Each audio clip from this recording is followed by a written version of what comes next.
பேட்டி அளிச்சிருக்கிறாரு. 2 நாளைக்கு முன்னாடி பேட்டி கொடுத்திருக்கிறாரு. என்ன, தமிழ்நாட்டுக்கு சேவையாற்ற அவர் வந்திருக்கிறதா? இதை சொன்னதை கேட்டால் நமக்கெல்லாம் சிரிப்பு தான் வந்துச்சு. தமிழ்நாட்டில் பாதுகாப்பு பிரச்சனைகள் இருக்கான், தீவிரவாத போக்கு நிலவும் கூடிய மாநிலமாக தமிழ்நாடு இருக்கான். தமிழ் மொழி வளர்ச்சிக்காக இங்க எதுவும் நடக்கலையாம். எல்லாரும் ஆங்கிலம் படிக்கிறாங்களாம்.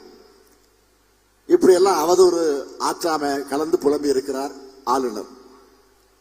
ஒன்றிய காட்சியில தான் பகல்காம் தீவிரவாத தாக்குதல் நடந்து சுற்றுலா போன அப்பாவி மக்கள் பலியானாங்க.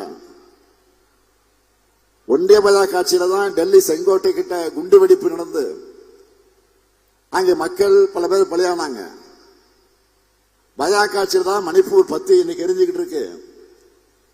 தீவிரவாத தாக்குதல்ல மக்கள் பலியாகிறத தடுக்க முடியாத பாஜக ஆட்சியை புகழ்ந்து பேசி இருக்கக்கூடிய ஆளுநர் அவர்கள் அமைதி பூங்காவாக இருக்கக்கூடிய தமிழ்நாட்டை தீவிரவாத மாநிலம் திமிரெடுத்து பேசி இருக்கிறார். அவரை திமிர அடக்கணும். நம்ம இக்கட்டான சூழல்ல தன்னுடைய தேசப்பற்றை காட்டி நம்ம படை வீரர்களுக்கு அதிக அளவில் நிதி வழங்கினது நம்முடைய தமிழ்நாடு தான்.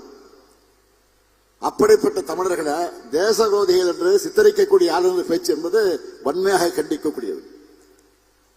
பாஜகவுக்கு வாக்களிக்காதவங்க எல்லாரும் தீவிரவாதிகள் போல பேசுறார். அவர் வகிக்கிற அரசியல் சாசன பொறுப்புக்கு துளியும் பொருத்தமற்ற தகுதியற்ற தரக்குறைவான பேச்சு இது.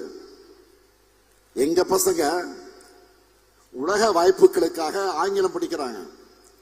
அதுல உங்களுக்கு என்ன பிரச்சனை? உங்களுக்கு எங்க ஏறியுது? இன்னும் டபுள் மடங்கு ஆர்வமா நாங்க ஆங்கிலம் படிக்க தயாரா இருக்கோம். இந்தியா முழுக்க இந்தி பேசாத மாநில மொழிகள் இன்னைக்கு உயிர் போட இருக்காங்கன்னா அதுக்கு காரணமே தமிழ்நாடு உயிரை கொடுத்து மொழி போரில் ஈடுபட்டதுதான். தமிழ் மொழி பற்றி தமிழ்நாட்டுக்கு நீங்க வகுப்பெடுக்க வேண்டாம். அந்த பாடத்தில் PhD வாங்கினவங்க நாங்க. சட்டமன்றத்தில் எல்லா கட்சி உறுப்பினர்களும் கலைஞர் பேர்ல கும்பகோணத்தை பல்கலைக்கழகம் அமைக்கணும்னு கோரிக்கை வச்சு அதுக்காக மசோதாவை நிறைவேற்றி அனுப்பிச்சா அதற்கு அனுமதி கொடுக்காம 3 மாசம் கிடப்புல போட்டுட்டு